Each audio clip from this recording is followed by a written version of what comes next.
প্রিয় শিক্ষার্থীরা, সপ্তম শ্রেণীর বাংলা বিষয়ে কোন কোন বিষয় থেকে প্রশ্ন থাকবে, কোন প্রশ্নে কত নম্বর করে, মোট কত নম্বরে পরীক্ষা হবে এবং কি ধরনের প্রশ্ন থাকবে সে বিষয়ে আজকের ভিডিওতে বিস্তারিতভাবে আলোচনা করা হবে। আমরা প্রথমেই সিলেবাস সম্পর্কে জেনে নিব। প্রথম অধ্যায় প্রসঙ্গের মধ্যে থেকে যোগাযোগ করি এর 1 থেকে 13 পৃষ্ঠা পর্যন্ত।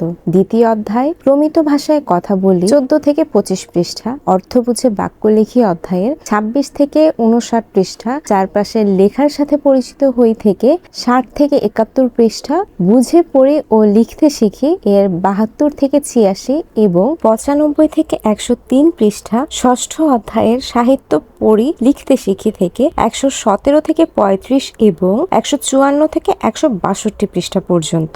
এই হচ্ছে আমাদের সম্পূর্ণ সিলেবাস। এর মধ্যে 70 নম্বরের লিখিত পরীক্ষা হবে এবং 30 নম্বরের বিভিন্ন ধরনের অ্যাসাইনমেন্ট, ক্লাসে উপস্থিতি, ব্যবহার ইত্যাদির উপর নম্বর দেওয়া হবে। এই 70 নম্বরের পরীক্ষার জন্য তোমরা মোট সময় পাবে 3 ঘন্টা।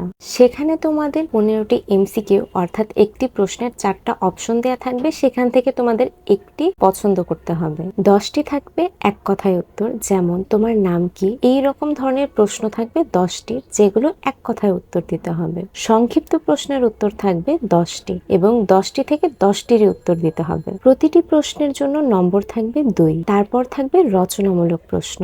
রচনামূলক প্রশ্ন দেয়া থাকবে 5টি, সেখান থেকে 3টির উত্তর দিতে হবে। প্রতিটি প্রশ্নের জন্য নম্বর থাকবে 5 করে এবং 4 নংয়ে আরো 7টি রচনামূলক প্রশ্ন থাকবে, যেখান থেকে আরো 5টি প্রশ্নের উত্তর দিতে হবে। প্রতিটি প্রশ্নের নম্বর থাকবে 8 করে। চলো একটি প্রশ্নের মাধ্যমে তোমাদের বুঝিয়ে দিই তোমাদের ঠিক কিরকম পরীক্ষা হবে। স্ক্রিনে ঠিক যেরকম দেখতে পাচ্ছ, প্রথমেই থাকবে এমসিকিউ।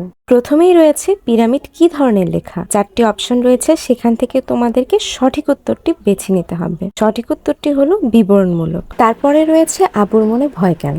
এখানেও 4টি অপশন রয়েছে, সেখান থেকে তোমাদেরকে সঠিক উত্তরটি বেছে নিতে হবে। উত্তর হচ্ছে খ, মাছ ধরতে না পারার শঙ্কায়। ঠিক এইরকম 15টি এমসিকিউ তোমাদের থাকবে। 4টি অপশন থেকে সঠিক উত্তরটিকে তোমাদেরকে চুজ করে নিতে হবে। এরপর থাকবে 10টি এক কথায় উত্তর, যেমন এখানে রয়েছে নোলক কবিতাটি কবির কোন কাব্যগ্রন্থ থেকে নেওয়া হয়েছে। এর উত্তর হবে নোলক কবিতাটি কবির পাখির কাছে ফুলের কাছে কাব্যগ্রন্থ থেকে নেওয়া হয়েছে। তারপর আছে মানুষ ও প্রাণীর সহাবস্থান তোমার পাঠ্য কোন কবিতার মূল ভাব। উত্তর হবে ময়নামতির চর। ঠিক এইভাবে তোমাদেরকে 10টি প্রশ্নের এক কথায় উত্তর দিতে হবে। আশা করি বুঝতে পেরেছো। এরপর থাকবে 5টি রচনামূলক প্রশ্ন, যেখান থেকে তোমাদের যে কোনো 3টির উত্তর করতে হবে। প্রতিটি প্রশ্নের নম্বর থাকবে 5 করে। যেমন এখানে আছে নিচের অনুচ্ছেদে প্রয়োজন অনুসারে জ্যোতিচিহ্ন বসিয়ে অনুচ্ছেদটি খাতায় লিখো। এখানে ছোট্ট একটা অনুচ্ছেদ দেয়া আছে, এখানে তোমাদের দাড়ি, কমা, সেমিকোলন এগুলো ব্যবহার করে এই অনুচ্ছেদটাকে খাতায় লিখতে হবে।